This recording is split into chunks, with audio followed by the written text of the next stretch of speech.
Dios les bendiga, amados hermanos. Es un agrado estar aquí nuevamente con ustedes y para hablar de la palabra del Señor.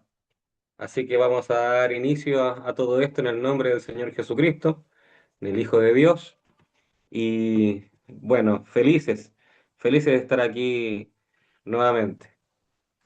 Como un recuento de lo que hemos estado señalando, enseñando, exponiendo es con respecto a la revelación general y ahora estamos en la revelación especial. La revelación general, como pudimos comprobar por medio de la escritura, por medio de la enseñanza, es que la revelación general es todo lo creado. El apóstol Pablo dice que podemos ver la deidad de Dios desde la creación. Entonces, la creación es una representación de su deidad. Entonces, eso marca un gran interés, tiene que marcar un gran interés en el hombre. O sea, cuando vemos la naturaleza, vemos a Dios. Por lo tanto, el apóstol Pablo dice que no hay excusa, por ejemplo, para el ateo, que en Salmo dice, solamente el necio diría que no existe Dios, ¿verdad? El necio dice que Dios no existe, porque puede verse claramente en la propia naturaleza. Entonces vimos que con revelación general tenemos la creación, tenemos también la revelación general, tenemos la historia, la comunicación que va de generación en generación, o sea, nosotros llegamos a la verdad porque hubieron antepasados, hubieron personas que vivieron en otro tiempo que promulgaron el Evangelio y por esa razón también nosotros llegamos a la verdad. Y finalmente tenemos también la antropología que tiene netamente que ver con el ser humano. El ser humano, recuerden que el ser humano es cuerpo, alma, espíritu, y Dios es Padre, Hijo y Espíritu Santo. O sea, nosotros estamos compuestos de manera tripartita. Entonces, eso es eh, una revelación. No cualquiera sabe cómo está compuesto el hombre. Entonces, podemos decir, podemos afirmar que los hermanos de esta iglesia, sí, es una iglesia pequeña, pero déjeme decirle algo. Eh, Siempre cuando alguien tiene el pensamiento de vamos a aprender, entonces inmediatamente uno se dirige a su mente lo dirige a una escuela, ¿verdad? Un colegio. Vamos a aprender y uno inmediatamente piensa en un colegio, en una escuela. Entonces, si usted se percata, las escuelas o colegios que son muy amplios, muy grandes, justamente es para personas que no pueden pagar sus estudios, no pueden pagar, tienen que ir gratis, o sea, es un colegio, una escuela que lo sustenta el Estado, y ahí va, por así decirlo, de toda clase de gentes. Puede ir niños cristianos, como también pueden ir niños de padres delincuentes, pueden ir de todo tipo, o sea, es un colegio que lo paga el Estado. Pero si nos vamos a colegios particulares, a colegios que son de una gran paga, por así decirlo, ese colegio no va a ser tan grande como el pagado por el Estado. No va a ser tan grande. Pero ese colegio va a tener, por así decirlo, niños, entre comillas, de cierta clase social, en donde claramente otra clase de niños no puede ir. Esos son más reducidos. Entonces, ¿qué pasa ahí? ¿Sabían que los niños de esas escuelas reciben enseñanzas mucho más avanzadas que los niños de las otras escuelas? Reciben enseñanzas mucho más avanzadas. O sea, en los niños de esas escuelas le están enseñando, por ejemplo, también inglés, italiano, francés, etcétera. Le están enseñando más idiomas. En cambio, los niños de no pago, los padres que no pueden costear la enseñanza, están enseñando todo mucho más básico también, porque claramente también los niños se portan mal, etcétera, etcétera. Incluso pueden involucrar a niños con diferentes capacidades también. Hay niños, incluso en el colegio de mi hijo, están trayendo niños TEA, por ejemplo, que necesitan otra clase de cuidado y a pesar de que necesiten otra clase de cuidado, todo eso también genera genera un costo que cueste el avance de los demás también, porque los profesores, las profesoras tienen que dedicarle más tiempo a a esos niños con una mayor necesidad de atención. Pero en los otros colegios que son pagados, y hay que pagar mucha cantidad, incluso hay que pagar una cantidad incluso superior, mucho superior al sueldo mínimo del país, no se permiten niños con dificultades, no se permite, o sea, y además es difícil entrar. ¿Cuáles son las consecuencias de eso? Es que hay niños más preparados, que son unos pocos, y hay una multitud de niños que son preparados de mediana forma. Entonces, ¿qué podemos decir? Recuerden, lo natural es tipo de lo espiritual. Eh, Nosotros estamos, entre comillas, en una iglesia de buena paga espiritual, por así decirlo, de buena paga espiritual. Porque si se percatan, en una iglesia de 300 personas, problema por aquí, problema por allá, hay muchos problemas, incluso hay adulterio entre ellos, o sea, se generan muchos conflictos, muchos conflictos. Y además, como es una iglesia grande, es algo llamativo y hay gente nueva que ingresa. ¿Qué sucede cuando gente nueva ingresa? Quiere decir que el pastor o el maestro o quien enseña en la iglesia no puede tener un lenguaje tan técnico en cuanto a lo espiritual. ¿Por qué? Porque si no la gente viene y no entiende. Entonces, cuando llegue gente nueva, claramente estas personas quieren retener justamente a la gente nueva y van a hablar de algo muy, por así decirlo, no tan rebuscado, algo no tan profundo para que todos entiendan. A nuestra iglesia le pasó eso en una ocasión. Familiares del sur se conectaron en una ocasión, como por 3 a 4 cultos se conectaron y después se dejaron de conectar porque dijeron, no, nosotros creemos en Dios, pero cuando me conectaba no entendía nada, no entendía nada. Entonces, ¿qué pasa con la situación de nuestra iglesia? En la situación de nuestra iglesia es que nosotros tomamos un tema que puede ser avanzado y no nos detenemos, no nos detenemos, o sea, seguimos adelante simplemente. La persona claramente que tiene alguna pregunta o algún interrogante, etcétera, justamente siempre puede hacerlo llegar a aquel que está delante. Nunca se ha rechazado alguna pregunta, alguna inquietud o algo por el estilo. Pero lo que quiero dar a entender es que yo hace tiempo atrás me he especializado en escuchar o ver, más que nada escuchar, porque mientras trabajo yo escucho más que veo. Predicaciones del mensaje de toda índole, de hermanos, puede ser de hermanos de Centroamérica, de Norteamérica, de Chile, de todos lados, de todas partes he escuchado. Y ojo que esto no es mérito humano, no es mérito humano, mis hermanos. No quiere decir de que nosotros tengamos, somos los especiales, nunca tiene que entrar un espíritu de superioridad, nunca. Porque eso quiere decir de que estamos dejando de lado a Dios.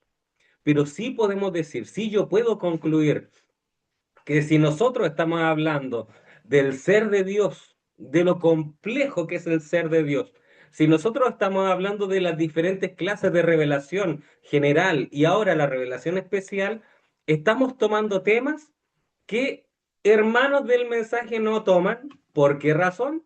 Porque justamente no está en el folleto.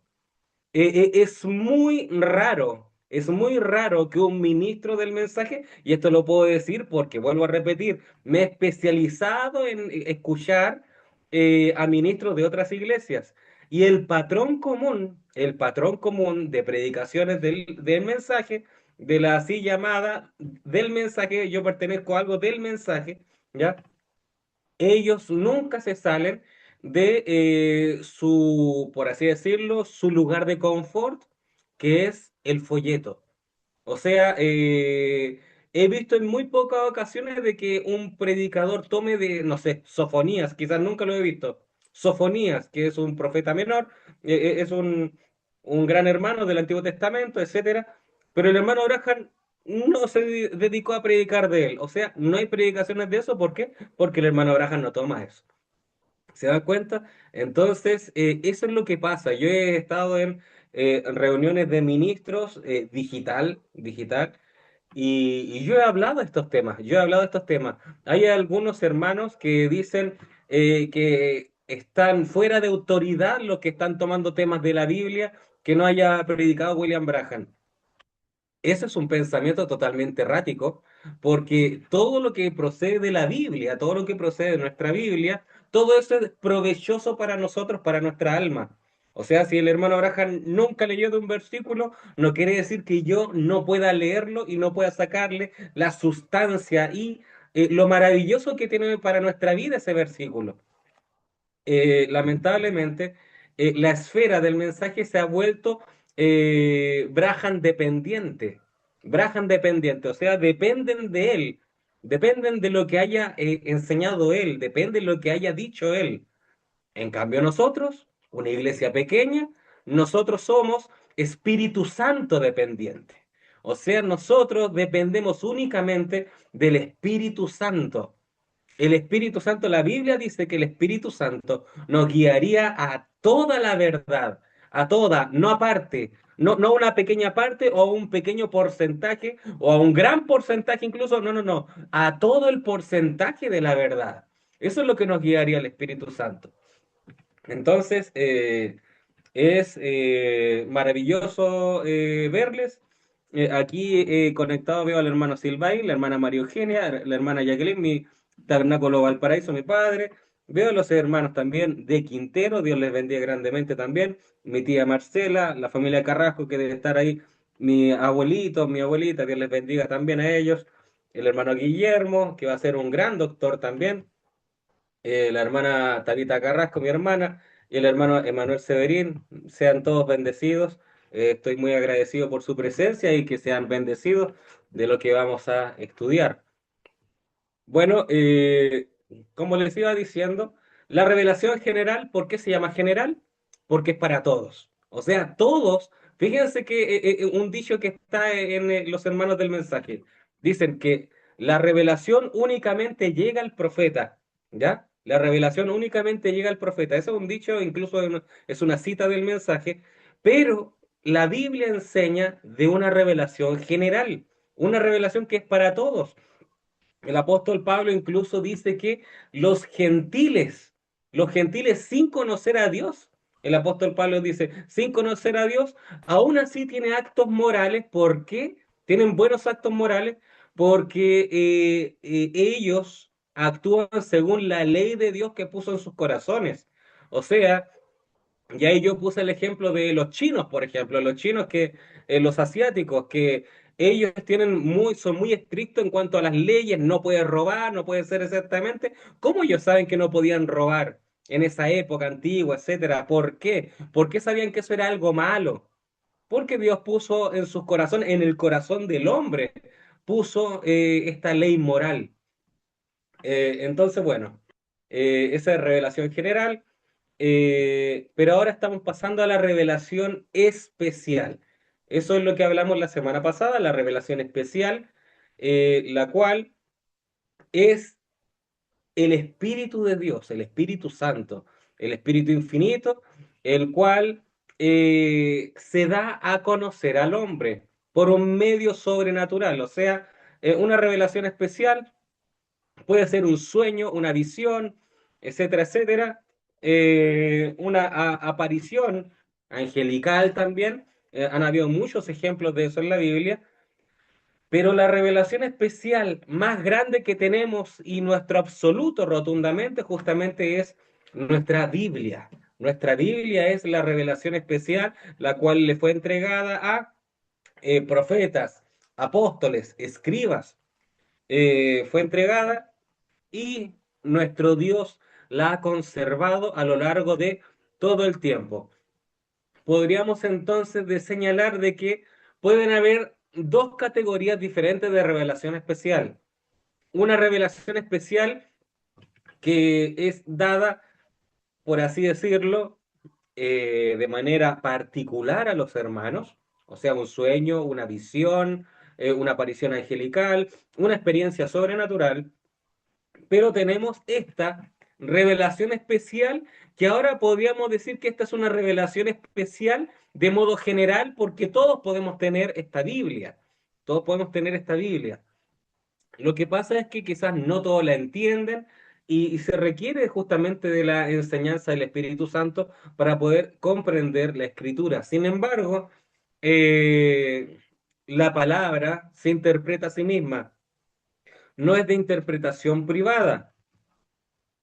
O sea, nadie puede decir, este ministerio es el único que tiene la verdad y todo aquel que no siga este ministerio están perdidos, no se van a ir con Dios, etcétera, etcétera. No, eso sería una secta, es algo sectario, porque trata justamente a través, entre comillas, a través del miedo, a tratar de convencer a la gente.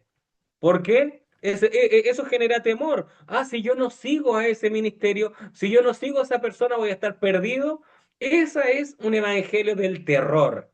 Ese es un evangelio de meter miedo. O sea, si no me sigues, vas a estar perdido. En cambio, sería todo no tiene nada que ver eso. No, la única forma que podemos decir, si tú no sigues este, estás perdido, es en Jesucristo. Si tú no sigues a Jesucristo, estás perdido. Eso sí que es correcto. Si usted rechaza a Jesucristo como su Dios y Salvador, está perdido. Eso sí que es correcto. Pero el Evangelio nunca se ha tratado de seguir, por así decirlo, a un hombre de carne y hueso humano, una criatura. El Evangelio nunca ha sido de esa forma de, de que nosotros estamos anclados solamente a un hombre terrenal.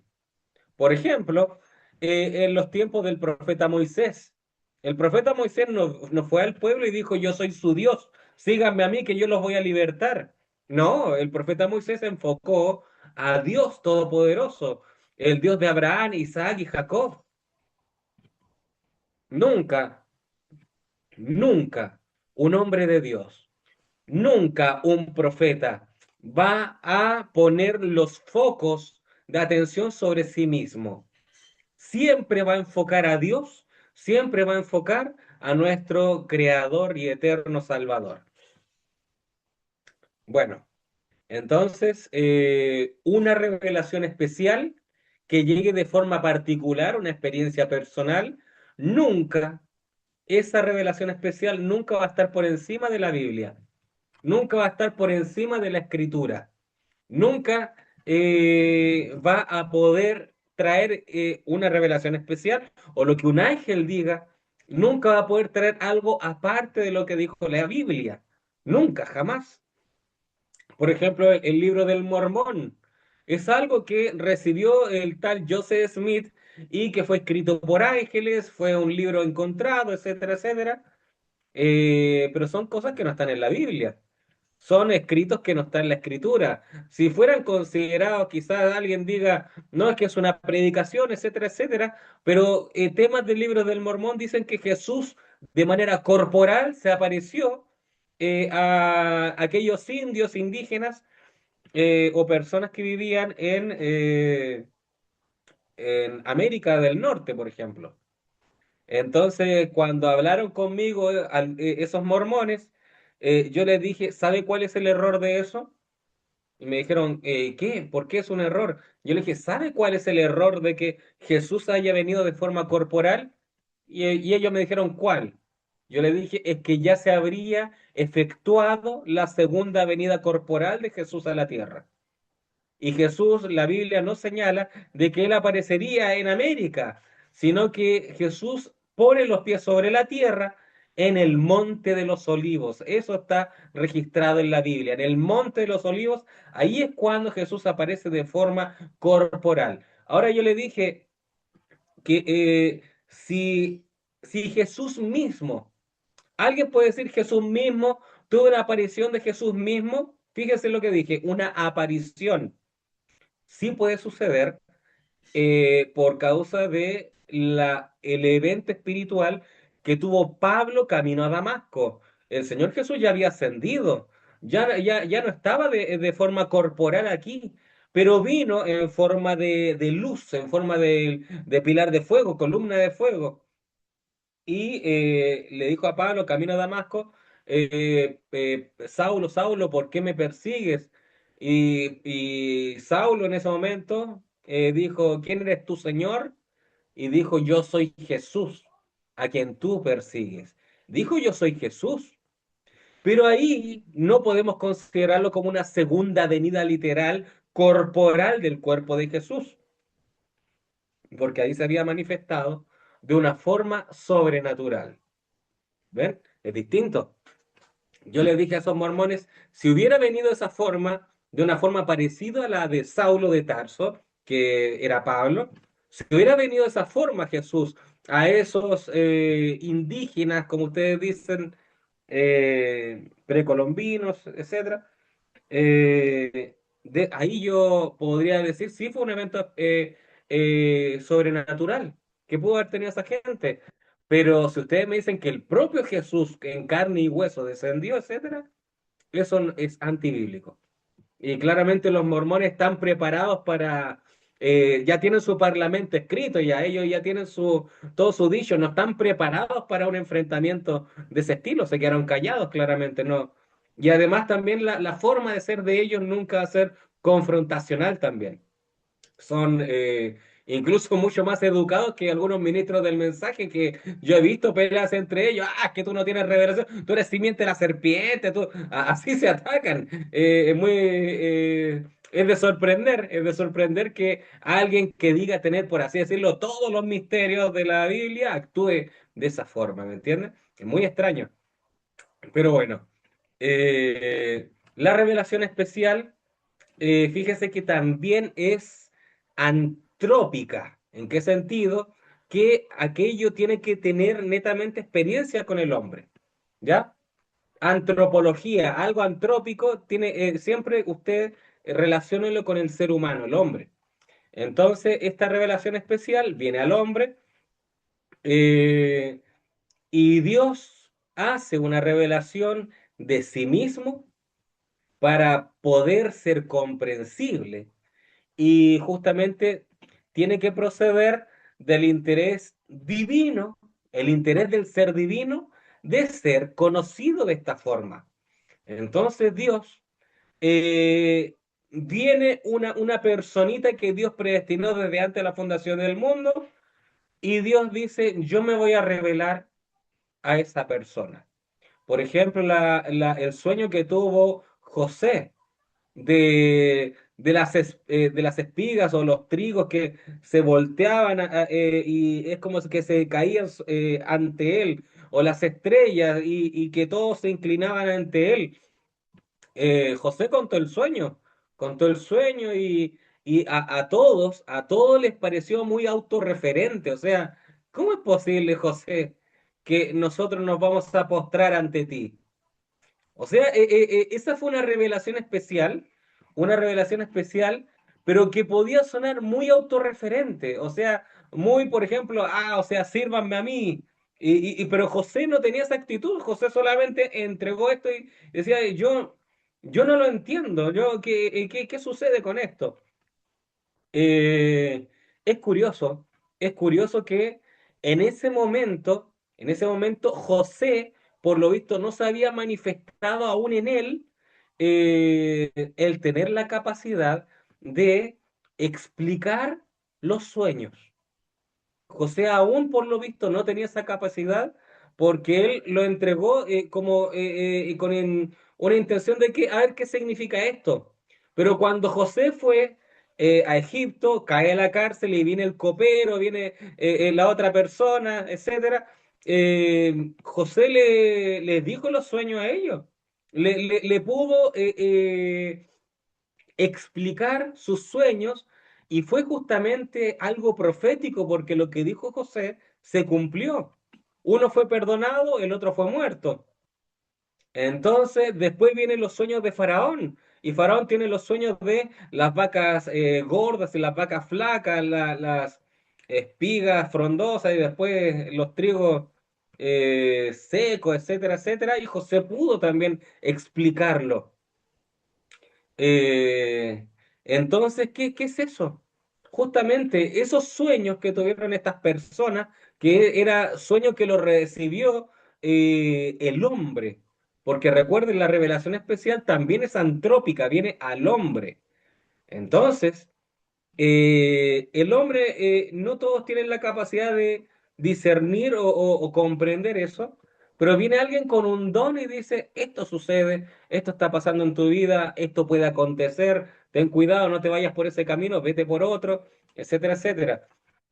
Lamentablemente a veces el hombre también es recurrente, que confía mucho en sus habilidades, confía mucho en sus capacidades, y hay ocasiones que alguien que tiene un don da el dato y dice la persona que lo recibe el dato del don, por así decirlo, del don inspirado.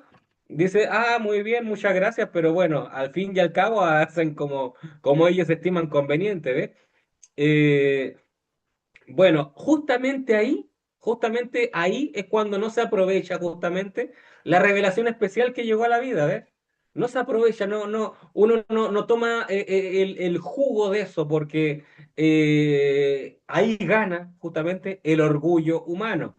Ahí gana el orgullo humano. Cuando gana el orgullo humano, nunca se puede sacar provecho de estos regalos que Dios nos da. Ahora, también están los farsantes también. También están los farsantes que dicen, no, si yo tengo dones y dicen, yo soy, y dicen mucho yo puedo, etcétera. Y en verdad no fueron llamados, no tienen dones, o puede ser que le haya apuntado correctamente en una ocasión, pero en esta otra ocasión no, puede ser posible. Entonces, ¿qué sucede? La gente pierde credibilidad ante esas cosas. Entonces, puede ser que esa persona tenga así, tenga algo especial que haya dado en una ocasión un buen consejo a raíz de una revelación especial de un sueño. Puede ser. Pero esta persona, a pesar de tener un don, a pesar de tener un don, aún tiene también orgullo en su vida. Esta persona también tiene orgullo. Entonces, como tiene orgullo, se vuelve, por así decirlo, egocéntrico de lo que tiene. Y empieza a decir, no, es que yo tengo muchos dones, no es que yo tengo una vida sobrenatural, etcétera. Entonces, Dios no respalda el alardeo. Dios no respalda el mucho yo. No respalda eso. Por eso que profetas y personas que dicen ser profetas, personas que dicen, no, es que yo tengo un ministerio de profecía, por eso es que después ellos fallan en el así dice el Señor, fallan en el tema de la profecía. Eso es recurrente, ha pasado en muchas ocasiones a lo largo del tiempo. Bueno, entonces, no se trata justamente, estas clases de revelaciones, no se trata de una revelación que proceda del hombre. El hombre nunca va a producir por sí mismo revelación. La revelación es dada. El mejor ejemplo es el apóstol Juan por el Apocalipsis. Si nos damos cuenta, el apóstol Juan claramente tenía un conocimiento, no era un ignorante como algunos quieren tratar de dar a entender. El apóstol Juan tenía conocimiento, pero el Apocalipsis prácticamente fue como un libro dado. Prácticamente fue como un libro dado. El apóstol Juan en ocasiones quedaba como, oh, esto no lo entendí, etcétera. Y eso ha pasado muchas veces en la Biblia. Zacarías también en una ocasión vio una visión y Zacarías le dice al ángel, ¿me puede explicar porque no entiendo? Y era un profeta. Entonces, el hombre por sí mismo, no recibe las respuestas por sí mismo. La revelación especial es necesario que Dios, es necesario que Dios mismo le enseñe al hombre. Entonces, muchos de nosotros o muchas iglesias tienen como su referente o aquel que recurrenta exponer las escrituras, todos lo tienen como su referente y dice, ah, ya lo que él enseñe, no lo dudo en lo absoluto, yo nunca voy a negar lo que dice mi líder espiritual porque yo confío en él, etcétera, etcétera. Pero resulta ser de que usted siempre que escucha algún predicador, usted siempre tiene que irlo comprobando con la Biblia. Fíjese, y déjeme decirle que yo se lo estoy diciendo a hermanos, hermanas, que están escuchando esto ahora mismo, y alguien podría decir, pero hermano Germán, ¿usted qué va a hacer? ¿Va a hacer que la gente dude de lo que usted está explicando, enseñando? Y yo no, todo lo contrario. Los hermanos y hermanas tienen que comprobar que lo que se está diciendo está en la Biblia. Entonces, ¿por qué? ¿Por qué pasa esto? Porque llega un momento en donde líderes de iglesias empiezan a decir cosas que no están en la Biblia. Este es un caso que ocurrió en una ocasión, hace 3 años atrás, más o menos. Un hermano me contactó vía Facebook y me dijo, hermano Germán, ¿qué puedo hacer? Yo le dije, ¿qué sucede? El pastor se encerró en su oficina con mi esposa y dijo, por favor, sáquese la ropa que tengo que purificarla de manera sexual. Yo le dije, hermano, eso no tiene nada que ver con la escritura. Esa persona tiene un problema, un conflicto mental, está enfermo. Usted escape por su vida, saque a su familia y escape de ahí. Eh, pero se dieron cuenta cuando alguien está en una secta, cuando alguien está en una secta, ¿qué hacen las sectas? Las sectas son manipuladoras. Una secta es manipuladora, o sea, si tú le dices al líder, ¿sabe algo? Yo dudo de esto, ¿me lo puede explicar por la Biblia? Y la respuesta de la secta va a decir, a ti te falta fe. A ti te falta fe porque estás dudando de lo que te está diciendo el líder. Aquí es solo creer. Tienes que solamente creer lo que te dice el líder. Entonces la gente, me faltó la fe. Perdóname Dios. Me está diciendo que me desnude. Perdóname Dios por dudar de ti. Oiga, esa es una manipulación. Esa es una manipulación. Una secta es manipuladora. Una secta dice impugna, infiltra temor en la gente. Si tú no estás de acuerdo con lo que estamos diciendo, es que Dios no te escogió. Esto es para los escogidos, para los predestinados desde antes de la fundación del mundo. Si tú no estás bajo esta revelación que ni sale en la Biblia, una revelación que ni sale en la Biblia, pero si tú no estás con esta revelación, es porque Dios simplemente no te escogió. Esto es solamente para los predestinados. Entonces la persona que escucha esto, inmediatamente, oh, yo quiero ser predestinado, yo no quiero ser rechazado por Dios, entonces yo tengo que creer a esta supuesta revelación, aunque no tenga respaldo en la Biblia, pero tengo que creerla porque no quiero caer en ese grupo de los no escogidos. Eso es manipulación, eso es manipulación.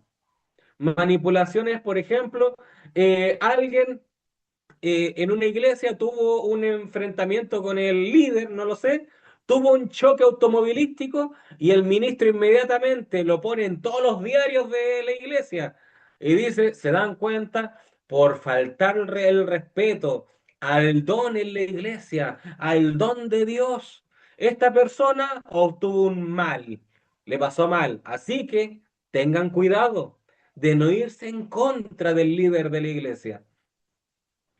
Eso es manipulación.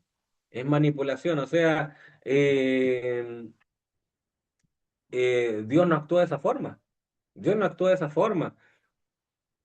Y déjeme decirle, alguien podría decir, ah, pero ¿qué pasó con las osas que fueron a matar a los niños cuando estaba el profeta Eliseo?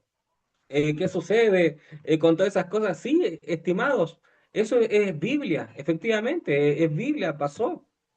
Pero eso claramente tiene también un contexto espiritual también. Hay un contexto espiritual. O sea, de ser niño, ya el apóstol Pablo decía, cuando era niño jugaba como niño, hacía lo que hacía un niño, pero ya dejé de ser niño, ahora tengo que crecer. O sea, si alguien quiere mantenerse en algo infantil y está tomando temas espirituales, porque son niños, se fueron con un tema espiritual, un tema profético, etcétera, alguien va a terminar muerto. Alguien va a terminar muerto. Si alguien toma temas proféticos, si alguien toma temas proféticos de esta Biblia y es un niño espiritual, la espada lo puede matar. ¿Por qué? Porque aún no tiene la madurez espiritual, la madurez eh, de ser guiado por el Espíritu Santo a toda la verdad. Ahora Jesús dijo, dejad los niños venir a mí y no se los impidáis.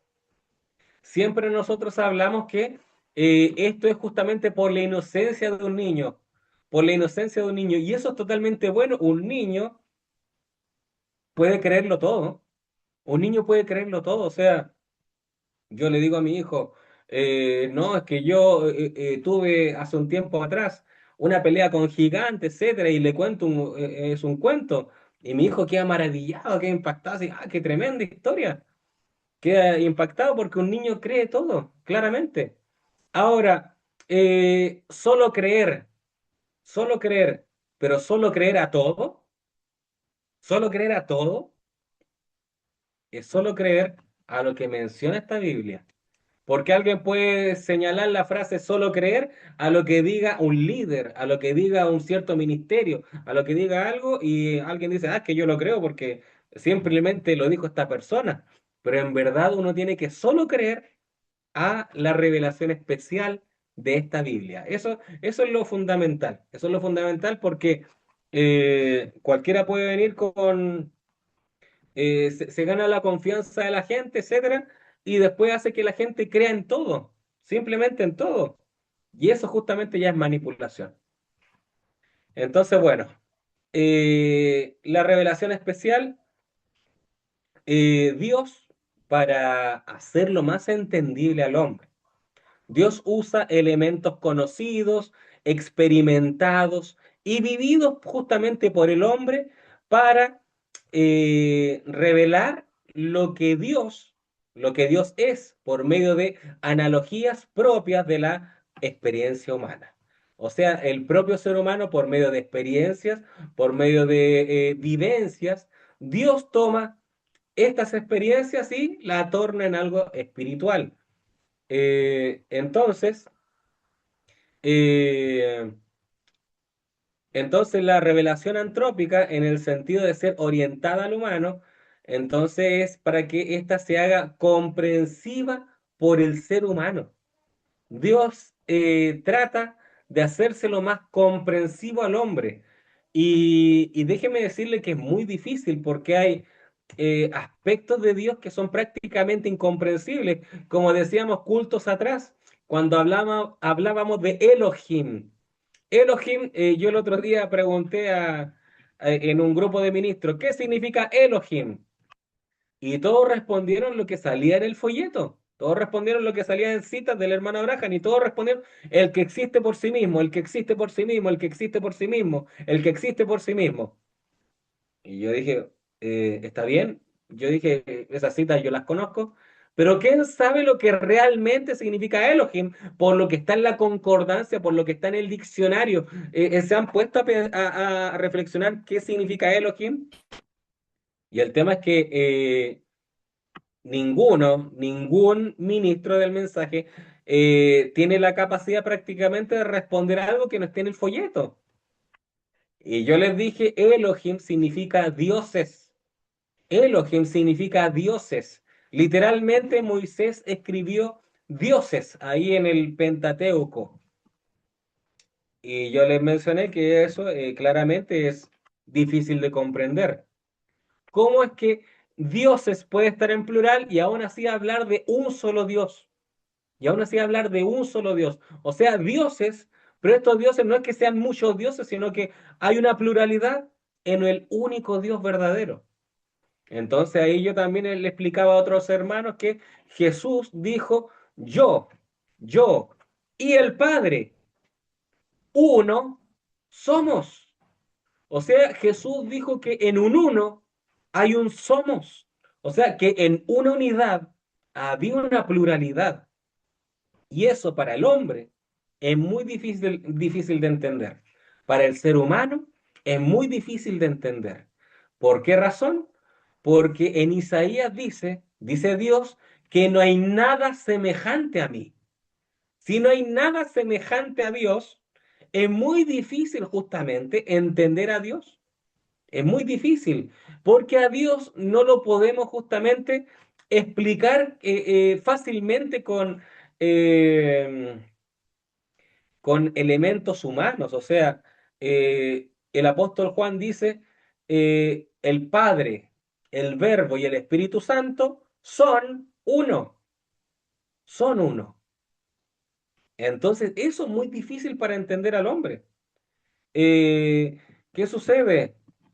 Hay muchas personas que dicen, es que si nosotros tenemos al Padre, tenemos al Verbo y tenemos al Espíritu Santo, uno más uno nos da tres y nos daría tres dioses. Y ellos dicen, ¿se dan cuenta? Son tres, serían tres dioses. Entonces ellos dicen, tener tres unos matemáticamente da tres.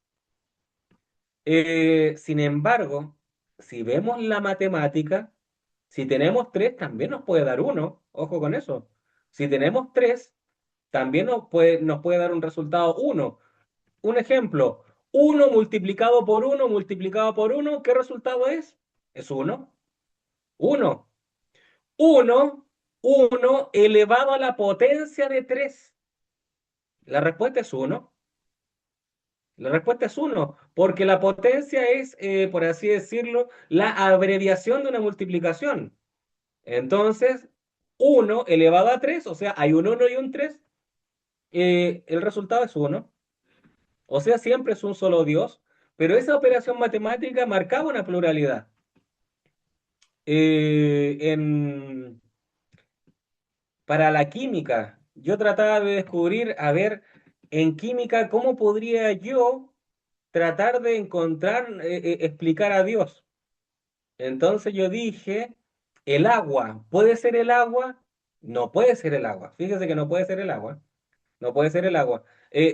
Alguien puede decir, el agua puede estar sólida y después esta misma agua puede estar líquida y después esta misma agua puede estar gaseosa. Y pueden decir, así es Dios, porque es Dios cambiando de forma. Puede decir, Dios cambiando de forma. Pero si fuera Dios de esa forma, fíjese que el agua no puede estar sólida y líquida a la vez, ¿verdad? El agua o está sólida o el agua está líquida. No puede estar, el agua sólida y el agua líquida no pueden estar en comunión, por así decirlo, porque es la misma agua. Pero fíjese que Jesús dice, mi juicio es verdadero. Fíjese que Jesús dice, mi juicio es verdadero porque no soy yo solo. Ahí Jesús está diciendo, yo no tengo nada que ver con la doctrina solo Jesús. No tengo nada que ver con la doctrina solo Jesús, porque lo solo Jesús dice, Jesús está solo. O sea, Jesús es el mismo Padre, Jesús es el mismo Espíritu Santo, Jesús está solo. Jesús dice, mi juicio es verdadero, mi testimonio es verdadero, porque no soy yo solo, sino que yo y el Padre que me envió. ¿Se da cuenta? O sea, Jesús ahí hace una distinción entre él y el Padre. Hay una distinción ahí. Ahora, lamentablemente hay algunos que se han vuelto testigos de Jehová en el mensaje mismo. Testigo de Jehová en el mensaje porque ¿qué cree el testigo de Jehová? El testigo de Jehová dice, el Padre es Dios y el Hijo no es Dios, porque si no tendríamos dos dioses, el Padre y el Hijo, si son distintos, o sea, hay dos dioses. Eso es falso. Jesús sí que es Dios. La Biblia lo dice. El tema es cuando Jesús dice, yo y el Padre uno somos. Ahí está diciendo, ese es Elohim. Ese es Elohim, o sea, la pluralidad en un Dios.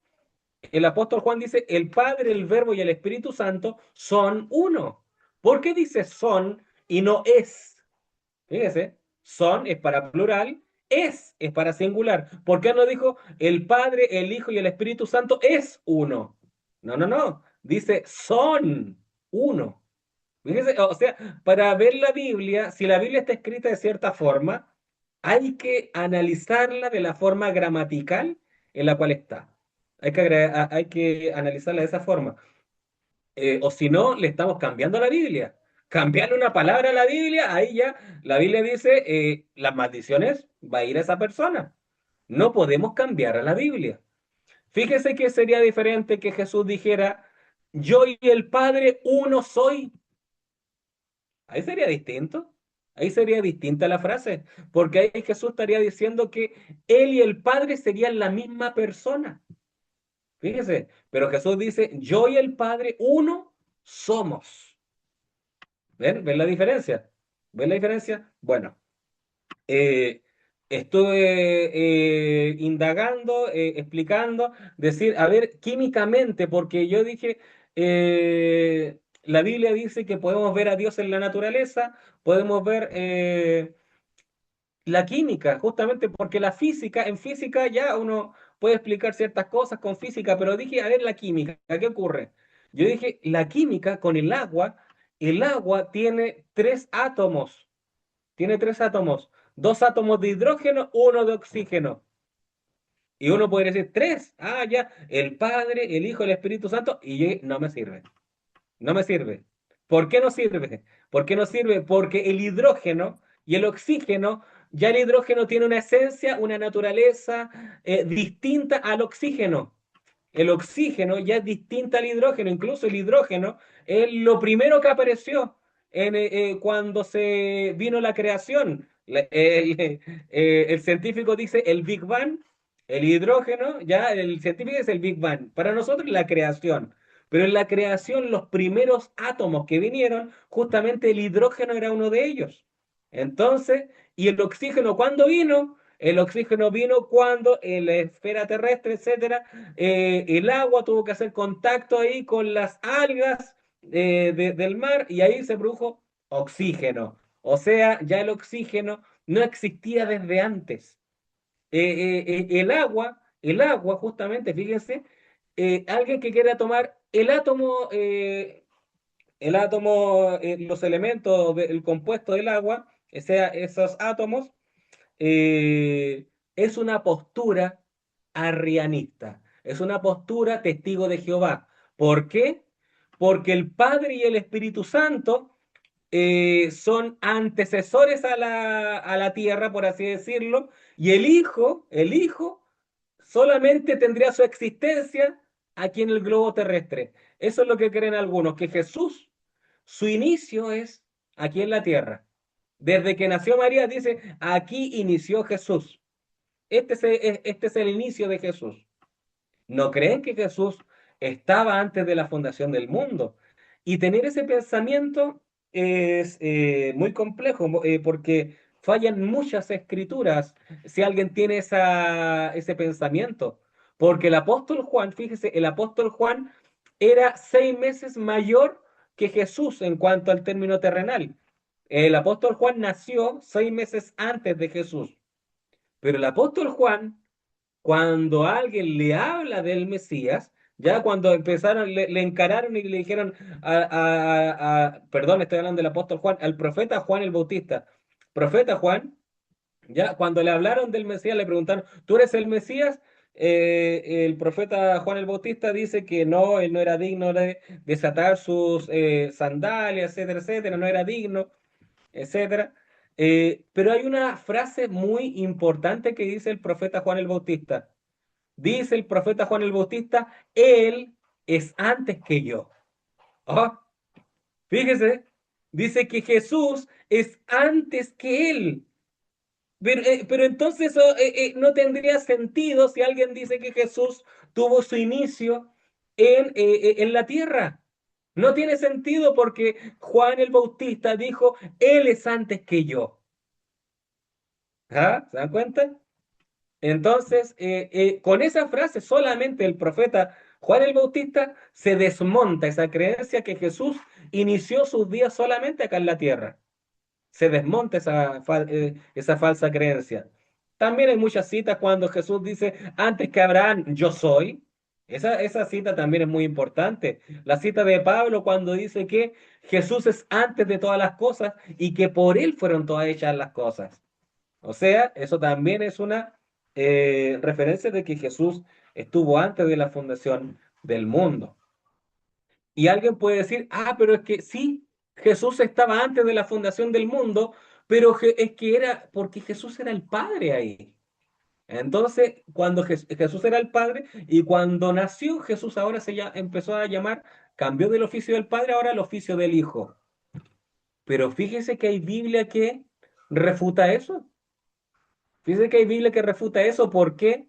Porque Jesús dijo en San Juan 17, dice, Padre, glorifícame con la gloria que tuve contigo antes que el mundo fuese. Qué tremendo, qué tremendo. O sea, Jesús dice, ¿qué significa la palabra contigo?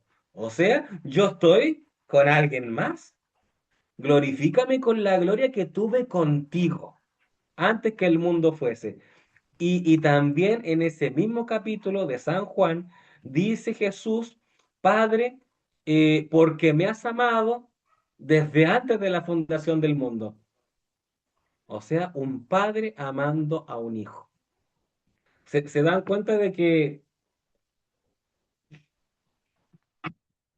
esa es una creencia, lo que estoy reflejando ahora son citas y es una creencia que no está en el común de la esfera del mensaje.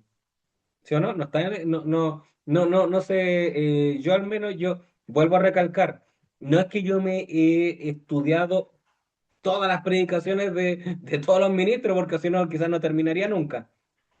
Pero sí, puedo reflejar que de las grandes cantidad que yo he estudiado, no toman estas citas. No toman esta cita, mucho menos en griego, la Biblia interlineal, mucho menos, porque nosotros, nuestra Reina Valera decía, fíjese cómo leen los hermanos del mensaje, San Juan capítulo 1, versículo 1. San Juan capítulo 1, versículo 1, así lo leen prácticamente. Dicen, leen así, en el principio era el verbo y el verbo era Dios. Así lo leen. En el principio era el verbo y el verbo era Dios. Pero lo que dice el versículo es, en el principio era el verbo y el verbo era con Dios y el verbo era Dios. La parte central del versículo no, prácticamente no le toman importancia, pero es muy importante. ¿Saben por qué? Porque esto ya lo hemos dicho quizás hace unos 5 cultos atrás, quizás, no lo tengo claro, pero creo que leímos este versículo, lo que decía en griego en la Biblia textual. Usted tiene que poner Biblia textual en internet, ponga Biblia textual, Juan capítulo 1 versículo 1 y le va a salir en el principio era el logos. Allí sale la palabra logos. En el principio era el logos, pero fíjese lo que dice ahora en la parte central del versículo. Y el logos estaba ante Dios. Y el logos era Dios. Fíjense ahora en la parte central. Recuerden, yo les dije esta parte no le toman importancia. Y el verbo era con Dios. No le toman importancia, pero incluso si uno lo lee por la Reina Valera, incluso ahí también queda claro lo que está sucediendo, porque yo no puedo decir yo estaba con mi padre, o yo estaba con mi madre, o yo estaba con el hermano Silvaín, etcétera, y la persona va a pensar, ah, estaba el hermano Germán consigo mismo. No, no. yo estaba con mi padre o yo estaba con mi madre. Pero en griego está incluso mucho más claro. Estaba mucho más claro en el sentido de que puedo decir, yo estaba ante mi padre, yo estaba ante mi madre, o sea, frente a frente. Yo estaba frente a frente con el hermano Silvaín, por ejemplo. Yo estaba frente a frente con Tabita, mi hermana. Yo estaba frente a frente, yo estaba ante. Y eso es tremendo. Es tremendo, ¿por qué? Porque este primer versículo del libro de Juan está marcando lo que ocurría en eternidad. Entonces, ¿qué nos quiere decir esto? Nos quiere decir que Dios efectivamente es amor. Dios efectivamente es amor, porque ha habido un amor eterno, un amor eterno.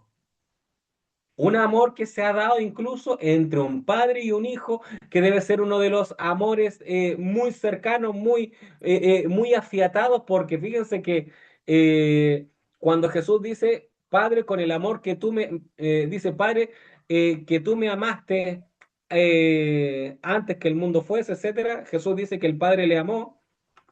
Fíjense que algunos piensan que ese es un amor propio que tiene Dios. O sea, es un amor propio del propio ser de Dios.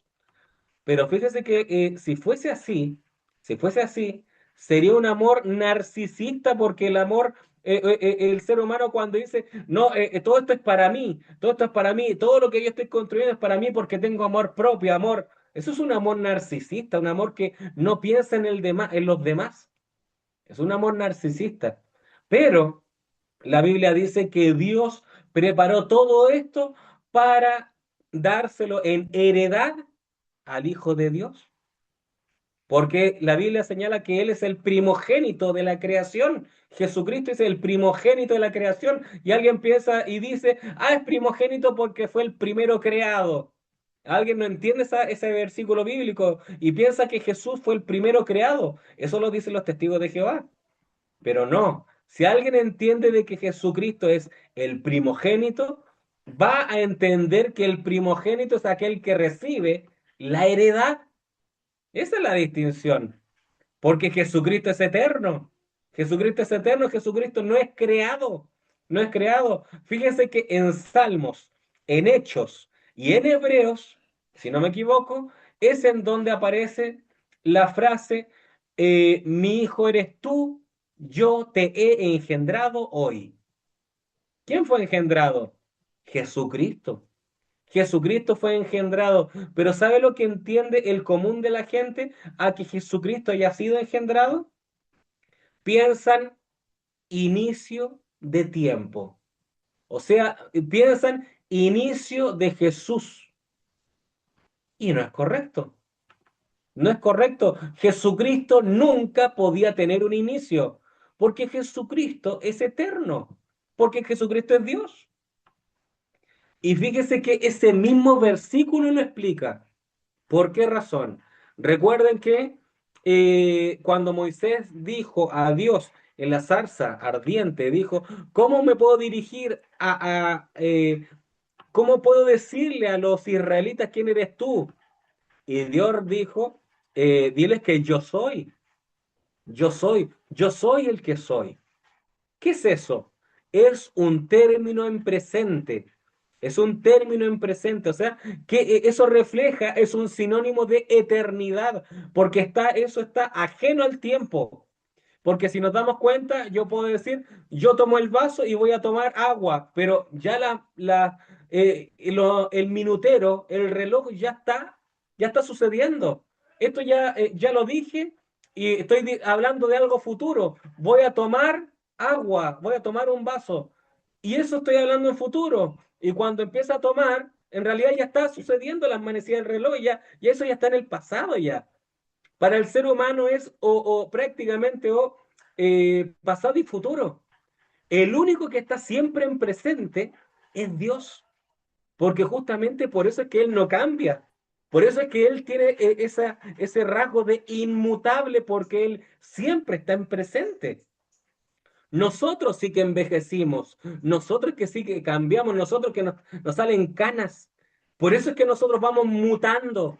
Nosotros no somos inmutables, vamos mutando, pero Dios es inmutable. Por eso es que Él está siempre en el presente. Por eso es que Dios no cambia, Dios, por eso la Biblia dice, soy yo y no cambio mi modo de pensar, porque siempre está en presente, siempre está en presente. Por eso Él dice, yo soy el que soy. ¿Me entiendes?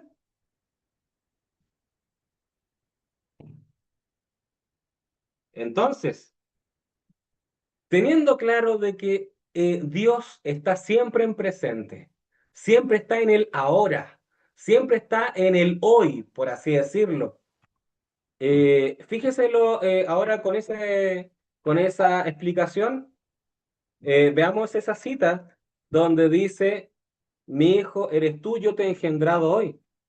Porque, y esto se lo he dicho a varios ministros del mensaje, y yo le he dicho, hermano, ¿usted me puede decir qué extraño ve en ese versículo? Mi hijo eres tú, yo te he engendrado hoy. Y dice, lo han escuchado tanto tiempo en su vida que no se han percatado. Todos dicen, no, pues si está normal, le dicen, está normal, no veo nada extraño. Mi hijo eres tú, yo te he engendrado hoy. Pero fíjese que yo les digo a ellos, si un profesor de lenguaje, un profesor de gramática lee ese versículo, va a decir, la Biblia está mal. La Biblia está mal. Y nosotros, oye, pero ¿por qué la Biblia está mal? ¿Por qué? ¿Por qué dice que la Biblia está mal? Resulta que ese profesor de lengua castellana diría, lo que pasa es que en una misma frase, en una misma oración, usted no puede poner un comentario en pasado y en presente al mismo tiempo. O es pasado o es presente. Pero fíjese lo que dice la Biblia. Mi hijo eres tú, yo te he engendrado. Está hablando de pasado. Yo te he engendrado hoy. Fíjese lo interesante. Yo te he engendrado, ese es pasado. Yo te he engendrado, pero hoy, ¿qué es eso? Entonces, ahí yo le dije a los hermanos, ¿se dan cuenta? Le dije a los ministros, ¿se dan cuenta? Y los hermanos, no me había percatado nunca de eso, dice, nunca me había percatado de eso, que había una misma frase en pasado y en presente. Pero ¿qué quiere decir eso? ¿Qué quiere decir? Yo te he engendrado hoy.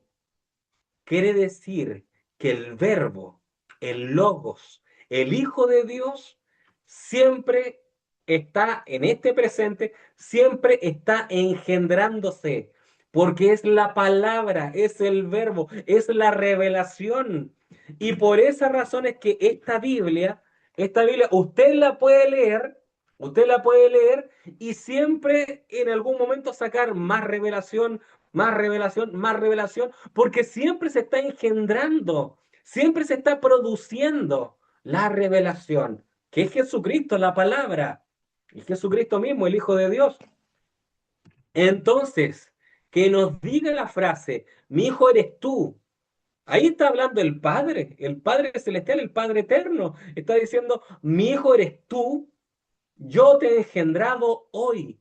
Quiere decir que el Hijo de Dios es eterno. El Hijo de Dios siempre ha estado, siempre está porque cuando dice mi hijo eres tú, yo te he engendrado hoy, ese hoy marca el ahora, o sea, el anexo al tiempo. Está señalando justamente que el Hijo es Dios. Y fíjense, no otro Dios, no otro Dios. Jesús no es otro Dios fuera del Padre. No es otro Dios fuera del Padre, porque fíjese, la Biblia dice, en Isaías dice, no hay otro Dios fuera de mí. Eso dice el Padre, eso dice Jehová. No hay otro Dios fuera de mí. Pero ¿qué sucede dentro de Dios? ¿Por qué tenemos a Elohim, que significa dioses, pero es un Dios solamente? ¿Qué sucede? Por eso es que Jesús dijo, yo soy en el Padre. y el Padre está en mí. Ahí está la razón. ¿Se dan cuenta? O sea, el Padre y el Hijo y el Espíritu Santo es un mismo Dios. Es un mismo Dios, es un ser, es un ser, es un mismo Dios. Bueno, con lo que acabamos de hablar, con lo que acabamos de hablar de todo esto, recuerden que el tema, el eje principal de lo que estamos hablando justamente es la deidad de Dios, ¿ya? Por eso es que estamos hablando de revelación general, revelación especial, todo está apuntando justamente a Dios, al ser divino. Por eso es que explicamos por qué era imposible al hombre entender a Dios, porque por el intelecto no se puede entender a Dios. El intelecto no logra entender a Dios. Por eso, ¿cómo es posible que tengamos a tres y tres sean uno? ¿Cómo es posible? ¿Cómo es posible? En una ocasión el hermano Abraham dice, yo no soy ni el Padre, ni el Hijo, ni el Espíritu Santo.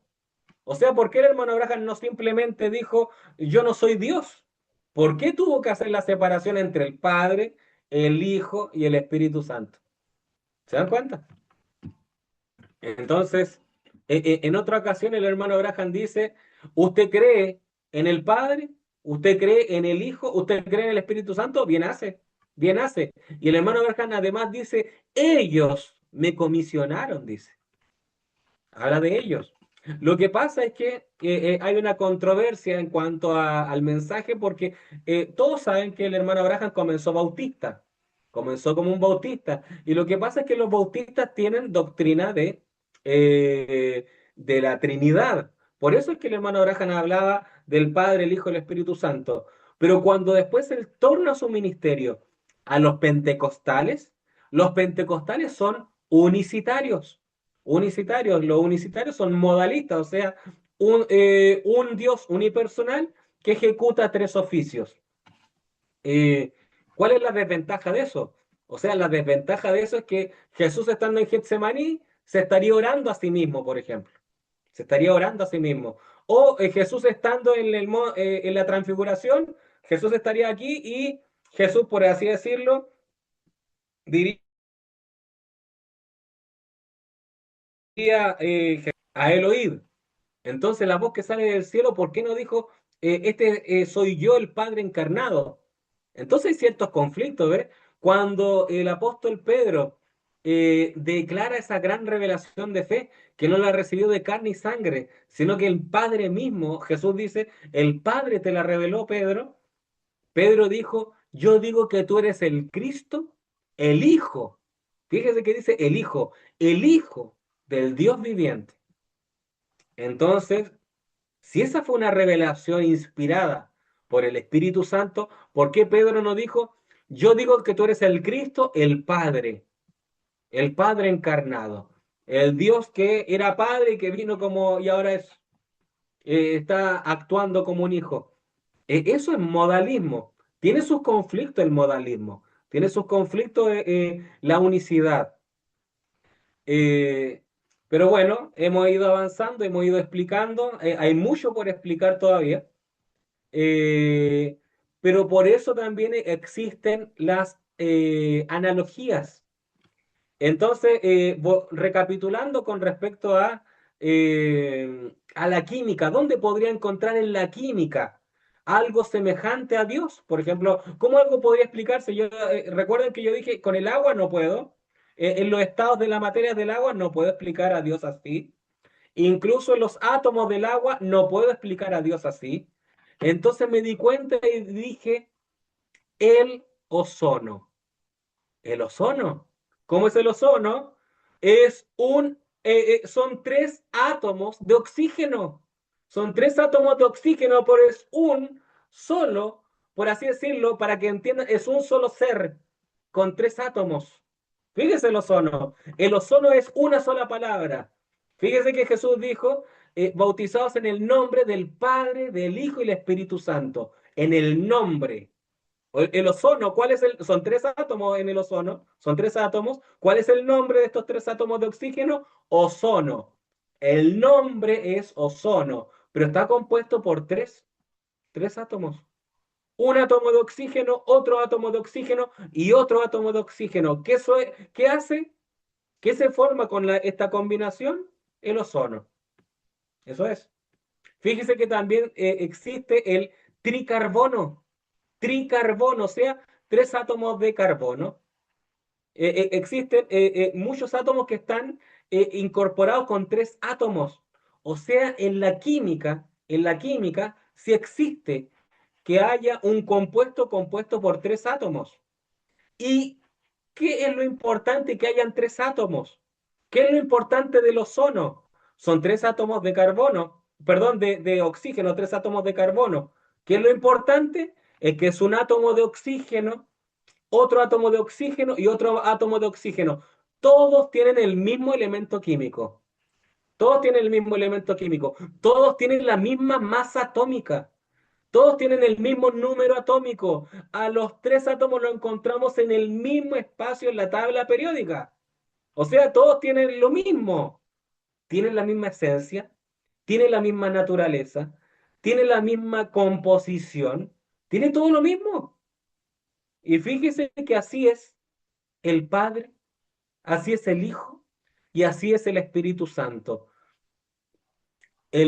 Tal cual como dice el apóstol Juan, el Padre, el Verbo y el Espíritu Santo son uno, son, son, plural, son uno. Entonces, el ozono, un átomo de oxígeno, otro átomo de oxígeno y otro átomo de oxígeno son uno. Es el ozono, ese es su nombre, es el ozono. ¿Se dan cuenta? Entonces, ahí podría, en la química algo que podría servir. Recuerden que en la revelación especial se ayuda de analogías. Un ejemplo que alguien podría obtener, hay una analogía, ¿sí? El ozono sirve perfectamente en la química. No me sirve el oxígeno, por ejemplo, porque hay dos átomos de hidrógeno y uno ya se distingue. Y uno ya se distingue que es el oxígeno. El oxígeno ya es diferente a esos otros dos. El agua se serviría, entre comillas, para el arrianismo, porque dicen que el Padre y el Espíritu Santo es lo mismo, y el Hijo, como está en carne, ellos lo rechazan y dicen, ah, no, es que él no pertenece a la deidad, ¿ves? Él solamente estuvo en su vida acá en la tierra, pero no estuvo en el principio antes, ¿ves? O sea que con la propia química puede uno explicar términos divinos. ¿Por qué? Recuerda lo que estamos leyendo, Dios usa también analogías para que nosotros también podamos comprender. Pero ojo, Dios no solamente hace uso de analogías, sino el lenguaje propio de los hombres en un momento histórico determinado y en un contexto social establecido. O sea, Dios también se basa del propio estilo de habla que tienen los hombres en un momento determinado. O sea, si nosotros estuviéramos en la Edad Media, nosotros no entenderíamos sus modismos, su modo de hablar, etcétera, etcétera, sus ejemplos, no lo entenderíamos bien.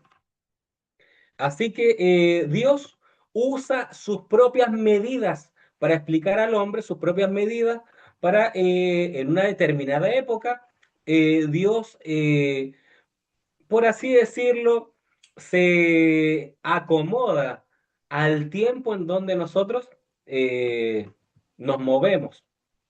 Así se usan medidas propias de una determinada época para referirse a parámetros dimensionales, descripciones naturales propias de un determinado lugar o evento, usando para ellos palabras y formas propias de aquellos a quienes iba dirigido el mensaje escrito. Entonces, en sentido antrópico, en sentido humano, Dios utilizó sueños que son sucesos o imágenes que se representan justamente en la fantasía del hombre cuando sueña, mientras duerme.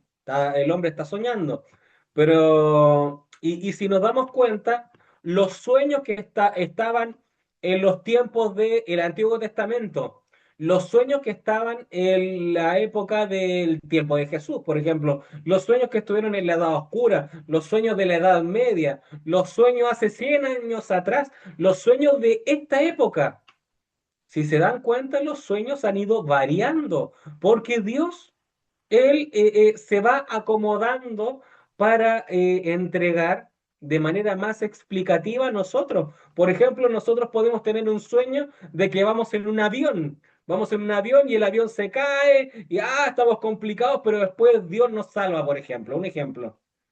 O sea, este sueño nunca nadie lo tendría en la época de la Edad Media donde solamente se movían a caballo. En el tiempo de la carreta, nunca soñarían que estarían en un avión. Nunca, mucho menos en el Antiguo Testamento o en los tiempos de Jesús, no existía eso.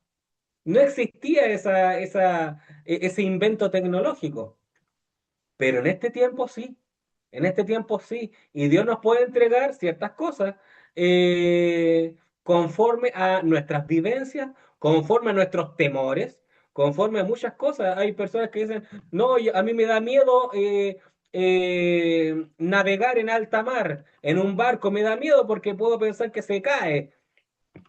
Y puede ser que Dios te dé un sueño de ese estilo. Como está en tu subconsciente el temor que le tienes, Dios puede darte un sueño que justo estás ahí en alta mar, en un barco, etcétera, etcétera, y que todo se mueve, ves una gran ola llegar, etcétera. ¡Ay, qué terrible! ¿Por qué estoy en una pesadilla? Terrible! Incluso a veces alguien está en un sueño y quiere pedir ayuda así y no le sale la voz. Oye, qué desesperante. Pero ¿qué sucede? ¿Qué sucede? O sea, a pesar de que uno la esté pasando mal en un sueño, siempre uno después va a encontrar una salida. Siempre uno va a encontrar una salida, un escape, uno va a despertar. Entonces, ¿cuál es la analogía? Dios puede sacarte de tu peor momento, de tu peor situación, de la cosa que más te asusta, de lo que más te asusta, Dios puede sacarte de ahí. Entonces, Dios, con esos pequeños sueños que uno quizás ni lo entiende, que uno, esos sueños que quizás uno pasa el día y ya se te olvida, pero Dios te está enseñando, te está mostrando, yo estoy ahí contigo, yo estoy aquí para protegerte, yo no te he abandonado, yo no dejo de pensar en ti. O sea, Dios siempre está presente. Entonces, eh, todas estas imágenes de sueños, etcétera, eh, son fantasías prácticamente para el hombre, pero que Dios la usa. En el caso de la revelación, son generados e inducidos por Dios como un mismo vehículo revelador. Fíjese eso.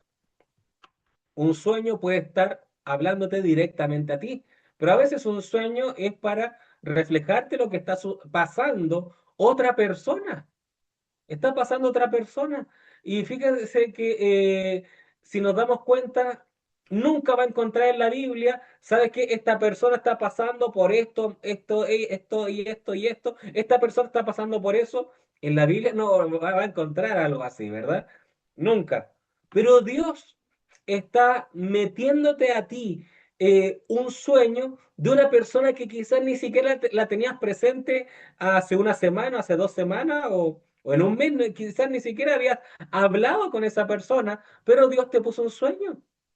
Entonces, uno tiene que decirle, ¿sabes qué? Llamarlo por teléfono o ponerle un mensaje, ¿sabes qué? Mira, recibí esto de parte de Dios, no sé qué está pasando, y la persona puede decirle, sí, estoy pasando por algo tremendo, esas aguas turbulentas o lo que está pasando, ese choque que tuve, ¿no? Mi matrimonio está pasando por esta situación, yo tuve este problema en el trabajo o algo está sucediendo, entonces ahí va cuadrando la cosa y uno dice, ya, nos vamos a poner en oración, vamos a poner esto en oración porque yo sé que tú estás en aflicción y Dios me puso esto a mí, entonces vamos a entrar en una guerra espiritual.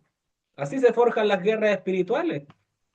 Entonces, la unión, fíjese que esta es una frase de la historia, es una frase de la historia, la unión hace la fuerza.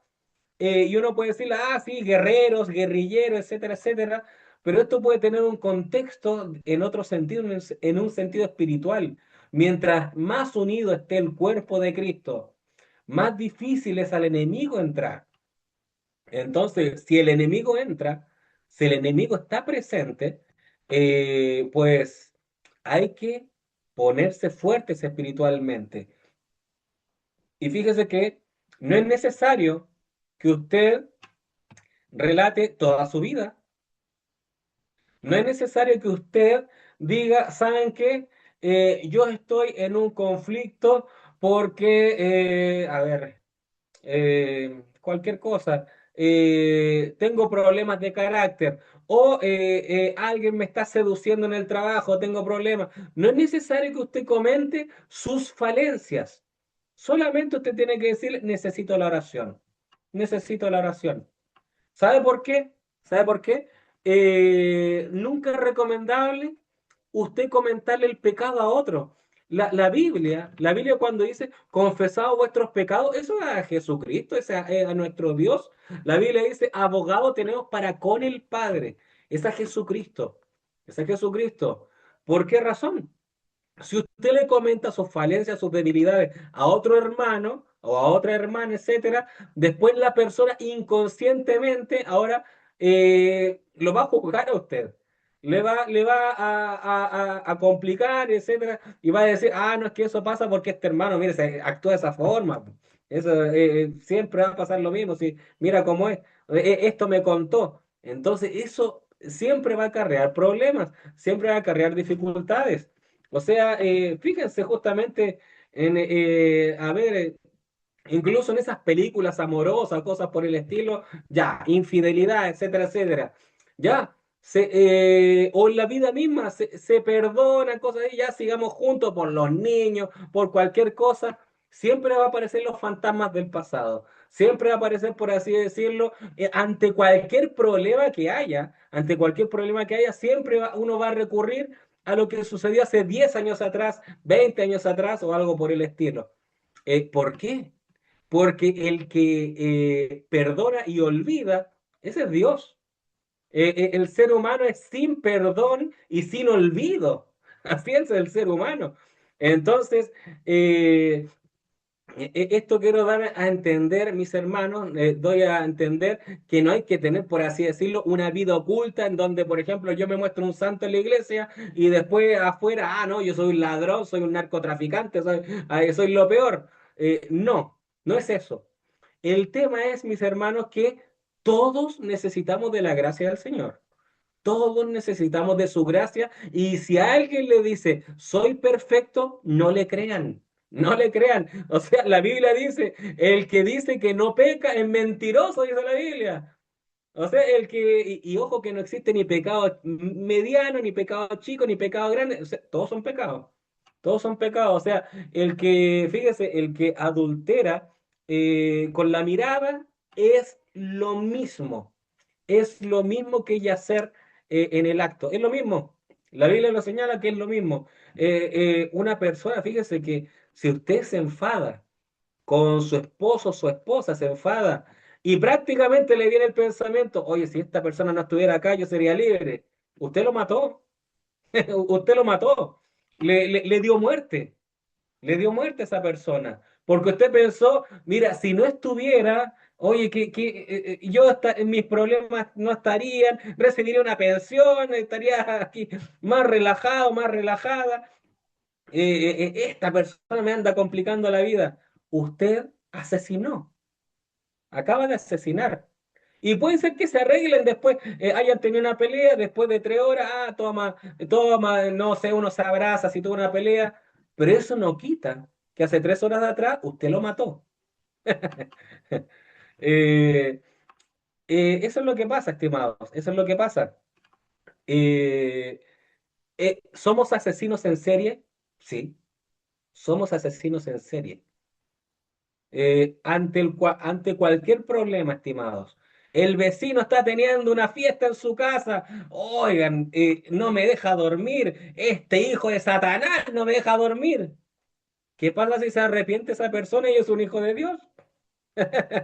¿Qué pasa si se arrepiente y estábamos criticando a una persona que ponga a las 2 semanas conoce a Cristo? Pero usted en ese momento lo mató. Usted en ese momento lo mató y el cristiano es uno. Y el cristiano es uno. ¿Ve? Fíjese que tremendo, ¿eh? Entonces, mis hermanos, todos necesitamos de la comprensión de Dios, todos nosotros. Porque fíjese, ninguno de nosotros es un ejemplo de integridad, ninguno de nosotros es un ejemplo de amabilidad. O sea, nosotros podríamos tener una cara de lo más amable del mundo, pero ojo, las manipulaciones que se dan entre parejas. O sea, a ver, eh, no quiero tomar de ejemplo, a ver,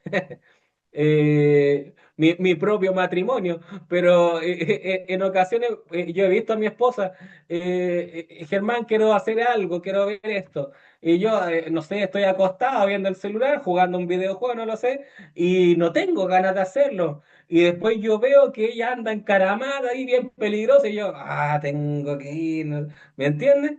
Entonces, son cosas, son ciertas cosas que son cosas pequeñas, mi estimado, son cosas pequeñas, pero ¿qué pasa?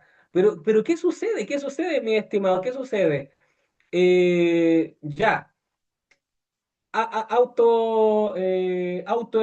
autoevaluación. Es verdad que yo quizá en ese momento tenía que dejar de ser flojo, ya, es verdad. Hay que hacer cosas en la casa, muy bien, siendo que reconozco que yo no sé hacer casi nada, o sea, doy un martillazo y no me queda mal, no lo sé. Ya, soy pésimo inservible para temas de ese modo. Pero empeño se hace. Bueno, ¿qué pasa, mi estimado? ¿Qué pasa? Cuando usted era bebé, ¿ya? Y, no y levantaban a un hermano, su padre le hacía gracia a un hermano, una hermana, usted inmediatamente iba, yo también quiero. Y si no le tomaban atención, lloraba. Si alguien decía, quiero ese dulce, quiero eso, era un bebé. Y después, ¿qué pasa? No le daban, usted lloraba, usted hacía pataleta, usted hacía berrinche. ¿Sabía que aunque usted no sea un niño, no sea una niña, sigue haciendo esos berrinches? Lo sigue haciendo, pero en modo de manipulación. O sea, ahí es la manipulación de un niño.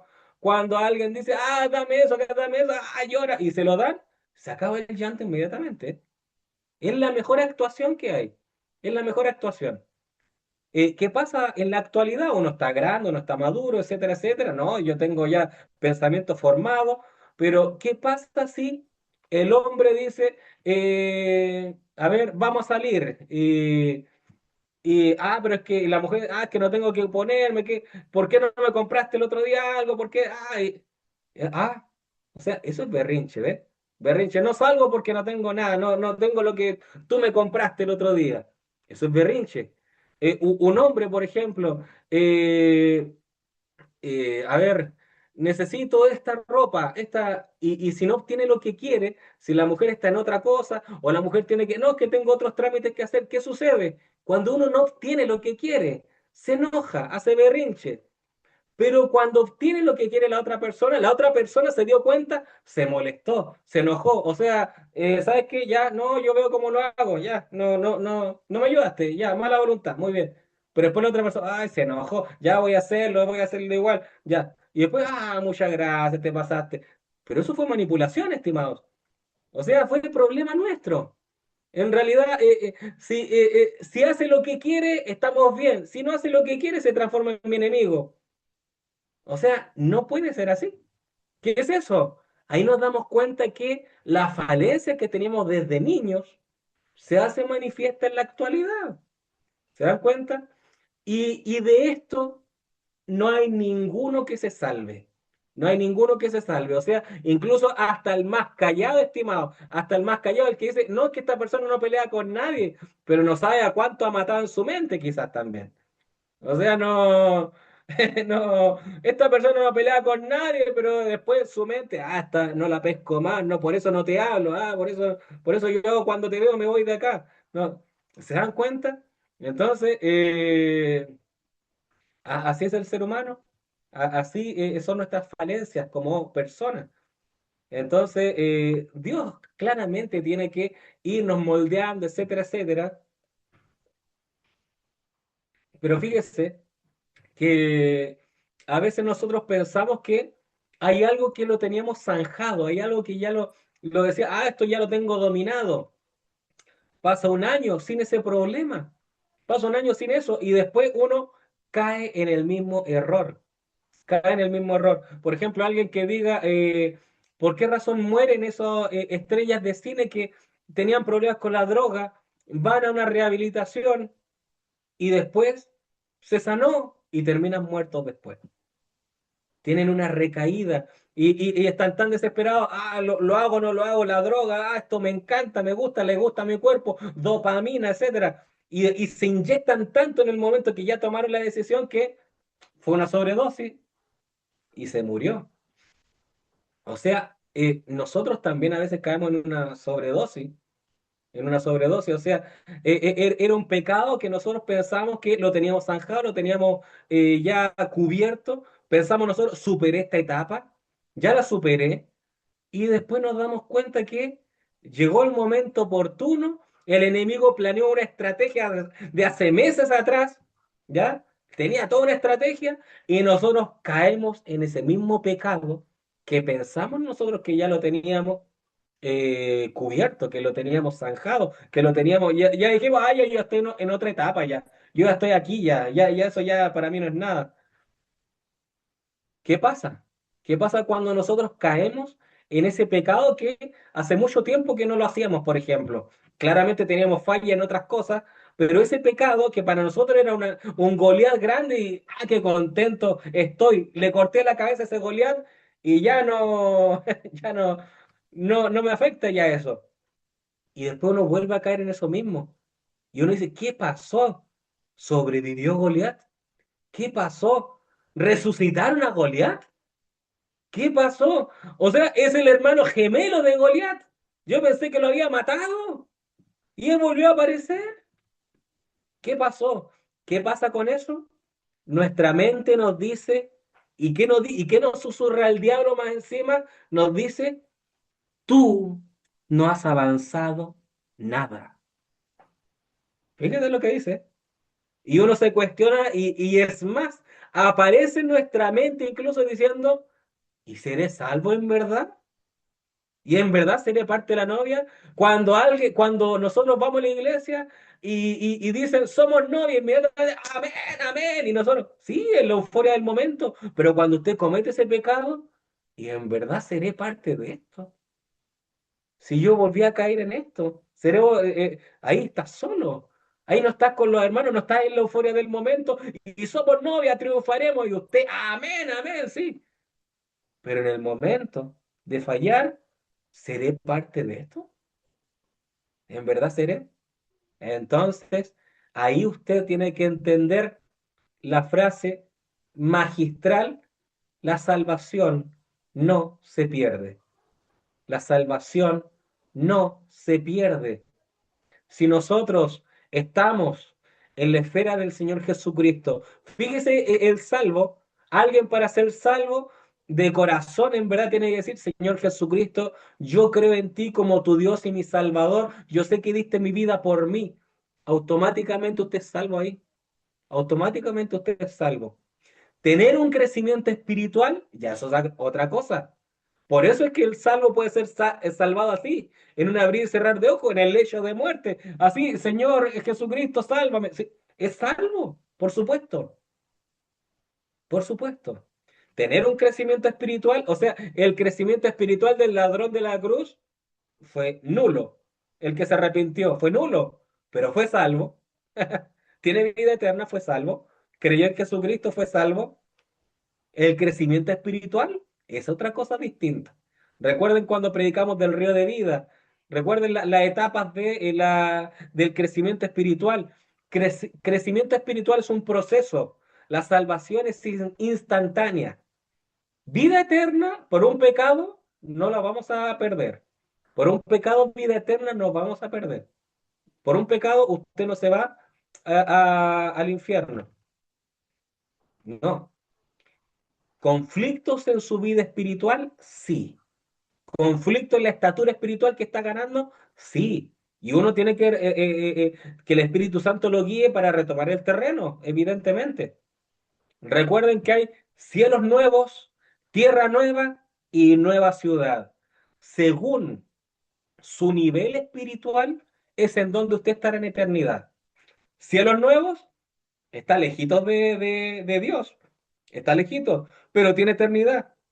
Cielos nuevos, nueva tierra, un nivel espiritual superior, un nivel espiritual, pero los que vivan en la nueva ciudad con Jesucristo, es que el nivel espiritual llegó a la estatura de Jesucristo.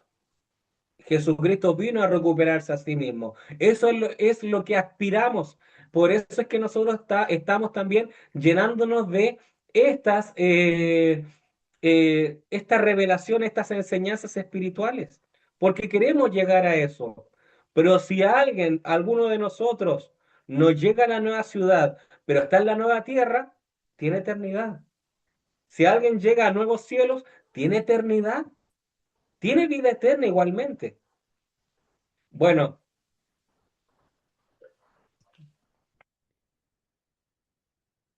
entonces,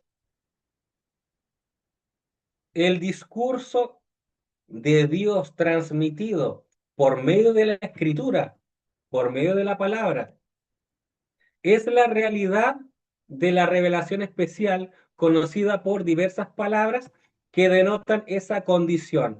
Y ninguna revelación especial particular, ninguna experiencia sobrenatural particular, o sea, de nosotros, sea sueño, visión, aparición de ángeles, nunca una de esas manifestaciones especiales de revelación nunca podrían irse en contra de la escritura, porque esta es la revelación especial absoluta, absoluta. El absoluto nunca puede ser tergiversado, nunca puede ser cambiado. Entonces, así se le llama escritura, palabra de Dios, Biblia, etcétera. La Biblia siempre tiene que mantenerse intacta. En todos los casos, Dios se reveló a personas en distintos tiempos, mandándoles que escribiesen aquello que Él les comunicaba. Porque el apóstol Pedro dice que los profetas de antaño, esos grandes hombres de la antigüedad, todos escribieron inspirados por el Espíritu Santo.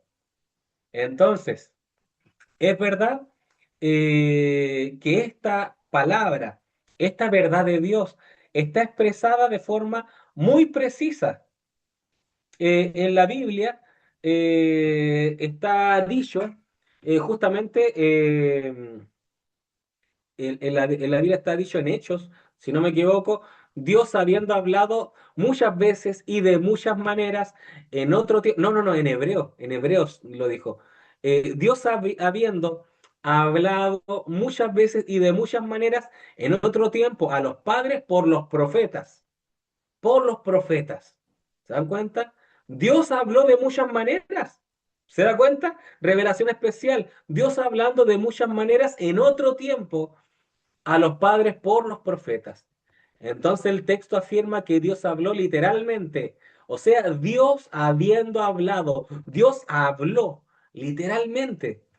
Esto quiere decir que no ha quedado aislado de los hombres, sino que se ha comunicado Dios con ellos. Dios ha entrado en comunión con el hombre. Recuerden que cuando Adán y su esposa estaban en el Edén, Dios estaba en plena comunión con ellos. Y después de la caída se perdió la comunión, pero otro hombre salió a aparición que fue Enoc.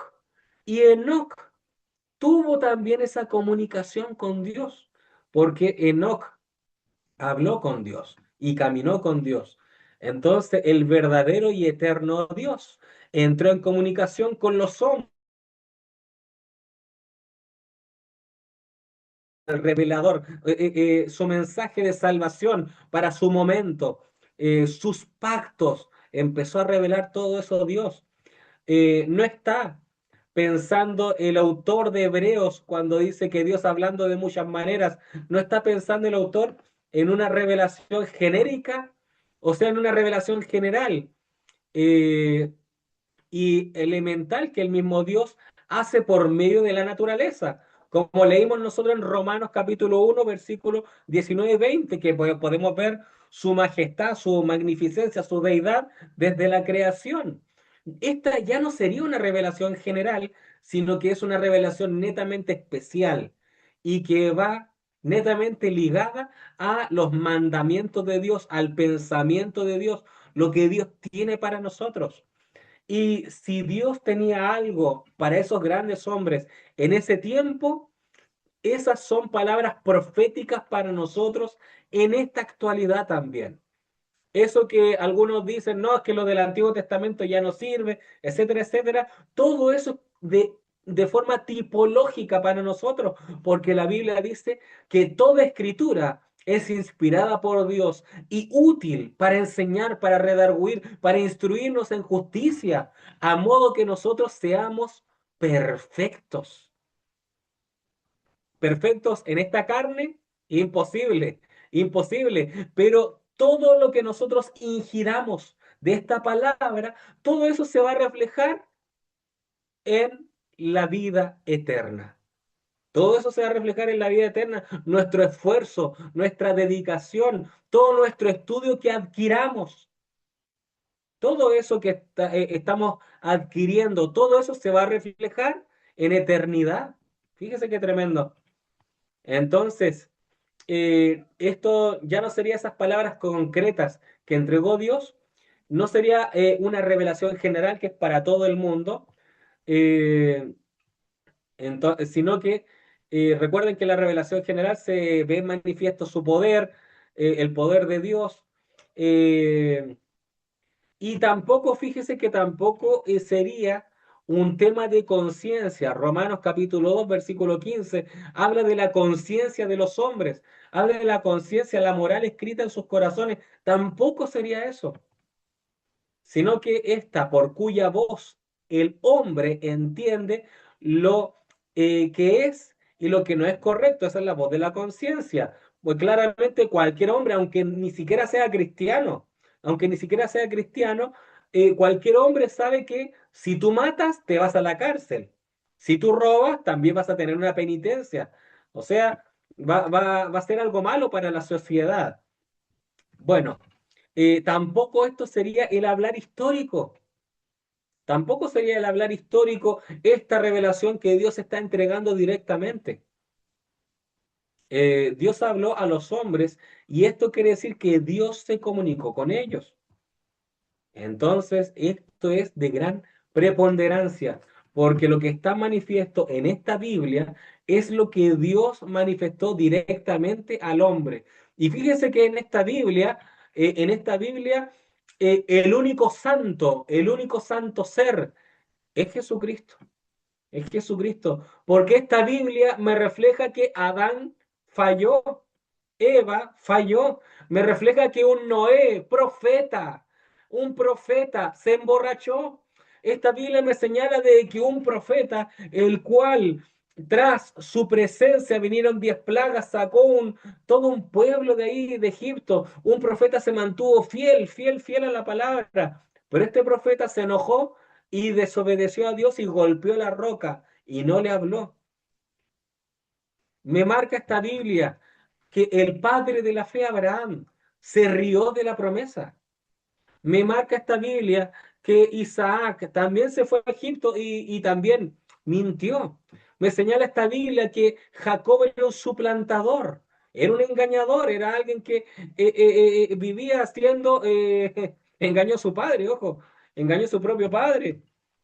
Y con Labán ahí uno perjudicaba al otro y después el otro le perjudicaba a él, o sea, era una guerra.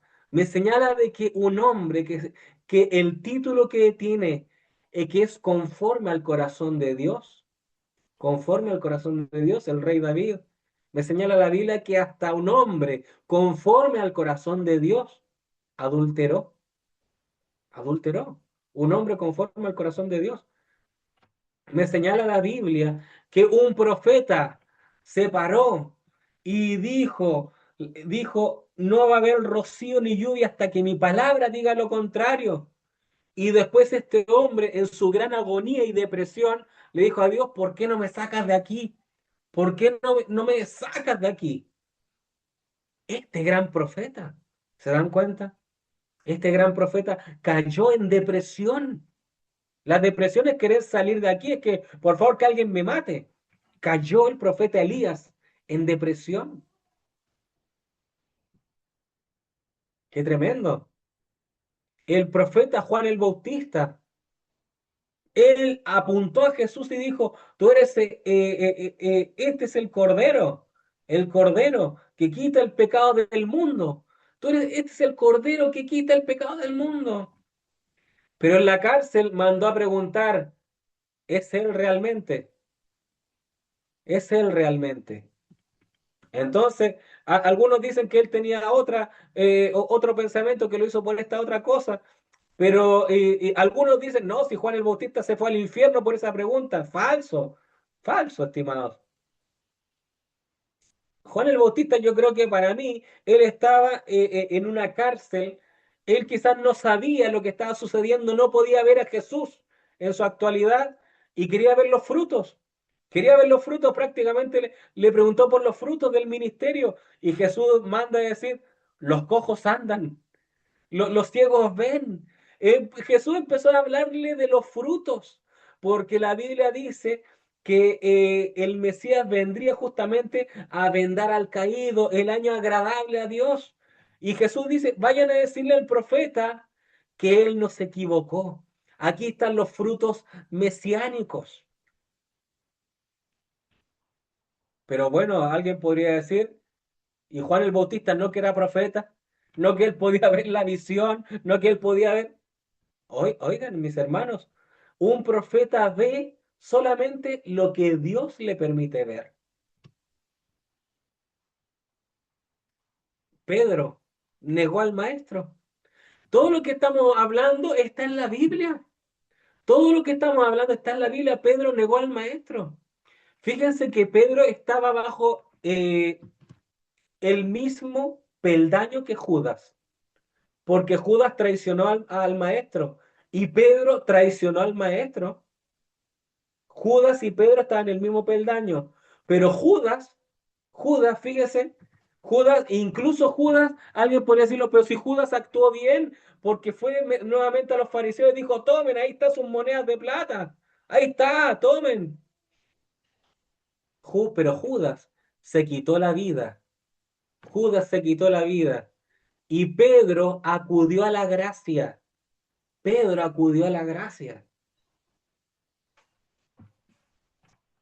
Qué tremendo, ¿no?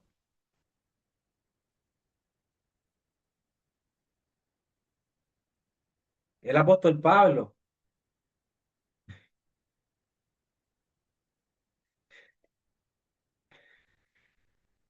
Me pongo en el lugar del apóstol Pablo y yo creo que él nunca se pudo sacar de su cabeza a Esteban muriendo. Yo creo que nunca lo... Esteban muriendo, Esteban declarando y diciendo, veo al Hijo de Dios, veo al Padre y al Hijo de Dios a su diestra. Y el apóstol Pablo señalando, apedréle, apedréle. Yo creo que el apóstol Pablo nunca se sacó de su cabeza que él mandó a matar a cristianos. Nunca, nunca. Yo creo que siempre cuando él se acostaba, siempre cuando él se acostaba se recordaba de sus hermanos que él mismo mandó a matar. Y eso quedó registrado en la Biblia. Eso quedó registrado en la Biblia. Eso no fue oculto para los hermanos, no fue oculto para nosotros. O sea, fíjense, la Biblia no enfoca, por así decirlo, la Biblia no ocultó lo malo que hicieron nuestros hermanos de la antigüedad.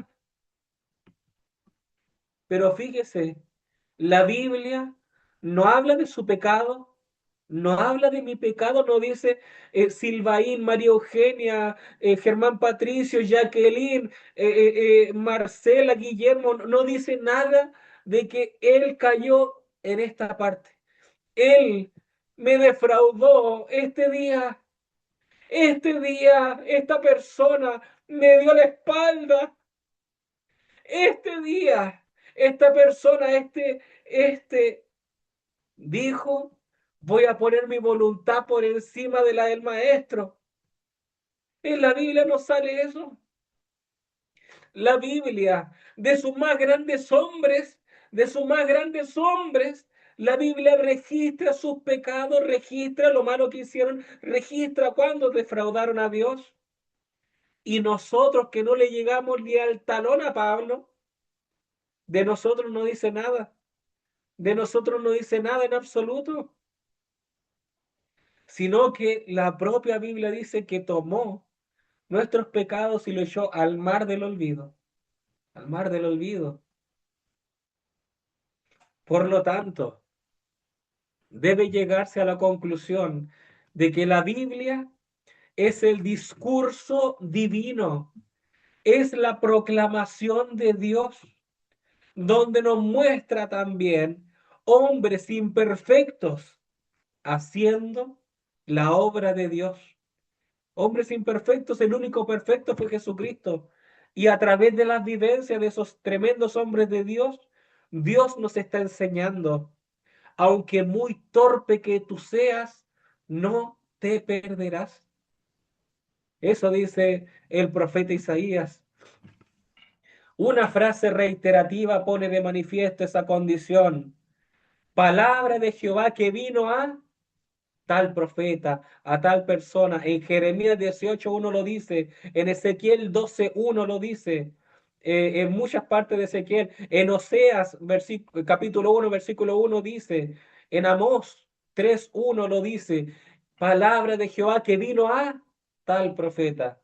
Los escritores bíblicos tenían conciencia de que lo que escribían no era el resultado de su propio conocimiento o determinación o el resultado de sus vivencias propias o el resultado de su intelectualismo. No, sino que era el mensaje que Dios les había entregado para que comunicasen a hijos verdaderos de Dios. Y si esa palabra ha llegado ahora a vuestra vida, es porque Dios así lo predestinó.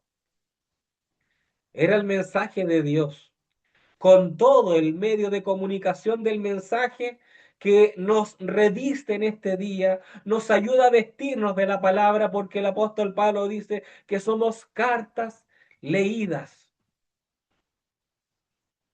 Esta palabra, este mensaje de revelación que viene, que descendió del cielo y de manera especial es recibido. ¿Quién recibe la revelación especial? Personas especiales, personas especiales, hijos e hijas de Dios especiales para Dios. Dios no te tiene como un montón general.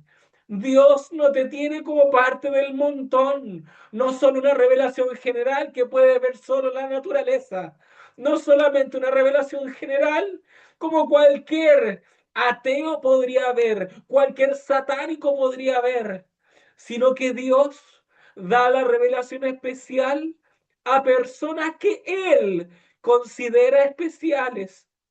Si tú estás recibiendo esta revelación especial, es porque Dios te ama y no te considera un hijo e hija del montón, sino que Dios te ama y te seleccionó para oír de la revelación especial.